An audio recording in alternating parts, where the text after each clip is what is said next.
ഒരേയൊരു ബീജം 11 ചിത്രങ്ങൾ. ആ ബീജം കാലത്തിനൊപ്പം ഉരുണ്ടുരുണ്ട് മാറ്റങ്ങൾക്ക് വിധേയമായി പുനർജനിച്ചുകൊണ്ടേയിരിക്കുന്നു.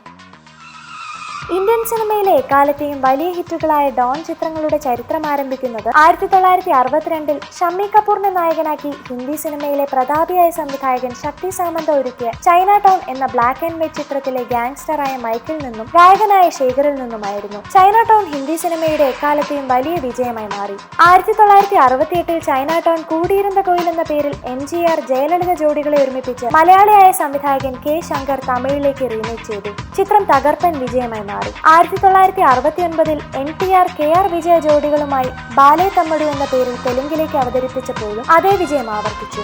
16 വർഷങ്ങൾക്ക് ശേഷം പുതിയ ഘടന വിളക്കി ചേർത്ത് 1978-ൽ സംവിധായകൻ ചന്ദ്ര ബറോട്ട് അമിതാഭ് ബച്ചനെ നായകനാക്കി ഒരുക്കിയ ഡോൺ പിറന്നത് ഹിന്ദി സിനിമയുടെ ചരിത്ര വിജയങ്ങളിൽ ഒന്നായിട്ടുണ്ടായിരുന്നു. 1979-ൽ യുഗാന്തർ എന്ന പേരിൽ വീണ്ടും തെലുങ്ക് റീമേക്ക് ചെയ്തപ്പോൾ നായകൻ NTR തന്നെ. യുഗാന്തറും വിജയം ആവർത്തിച്ചു. 1980-ൽ തമിഴ് സംവിധായകൻ R. കൃഷ്ണമൂർത്തി ബില്ല എന്ന പേരിൽ തമിഴ് സംസാരിച്ചപ്പോൾ രജനീകാന്ത് എന്ന സൂപ്പർ താരത്തിന് ജന്മം നൽകിക്കൊണ്ടായിരുന്നു ഡോൺ തരംഗം തമിഴ്നാട്ടിൽ കൊടുങ്കാറ്റായി മാറിയത്. 1986-ൽ മോഹൻലാലിനെ നായകനാക്കി ഇതിഹാസ സംവിധായകൻ ശശികുമാർ ശോഭരാജ് എന്ന പേരിൽ മലയാളത്തിൽ എത്തിച്ചപ്പോൾ ചിത്രം പരാജയമായി മാറുകയായിരുന്നു. കാരണം ചിത്രത്തിന്റെ കഥ മാറ്റങ്ങൾക്ക് വിധേയമാക്കിക്കൊണ്ടായിരുന്നു മലയാളം സംസാരിച്ചത്. വർഷങ്ങൾക്ക് ശേഷം 2006-ൽ ഫർഹാൻ അക്തർ ഷാറൂഖ് ഖാനെ നായകനാക്കി ഡോൺ എന്ന പേരിൽ പുനർജന്മം നൽകിയപ്പോൾ മഹാവിജയങ്ങളുടെ ചരിത്രം ആവർത്തിക്കുകയായിരുന്നു. 2007-ൽ സംവിധായകൻ വിഷ്ണുവർദ്ധൻ അജിത്തിനെ നായകനാക്കി ബില്ല എന്ന പേരിൽ വീണ്ടും തമിഴ് പേശിച്ചപ്പോൾ ചിത്രം തെന്നിന്ത്യൻ സിനിമ കണ്ട വലിയ വിജയങ്ങളിൽ ഒന്നായി മാറി. 2009-ൽ പ്രഭാസിനെ നായകനാക്കി തെലുങ്ക് സംവിധായകൻ മേഹർ രമേശ് ബില്ല എന്ന പേരിൽ തെലുങ്കിൽ ഒരുക്കി. പക്ഷേ ചിത്രം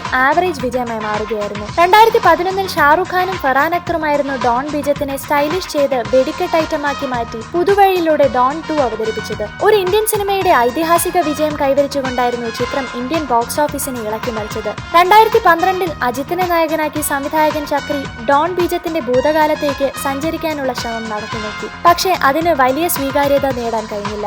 ഡോൺ ബീജം സഞ്ചരിച്ചുകൊണ്ടേയിരിക്കുകയാണ്, കാലപരിണാമത്തിന് വിധേയമായി ആവർത്തിക്കുന്ന ചരിത്രം പോലെ. കൂറ്റൻ വിജയകാഹളം മുഴക്കി ഡോൺ 3-യുമായി ഫർഹാൻ അക്തറും ഷാറൂഖ് ഖാനും വീണ്ടും നമുക്ക് മുന്നിലേക്ക് വരാനിരിക്കുന്നു.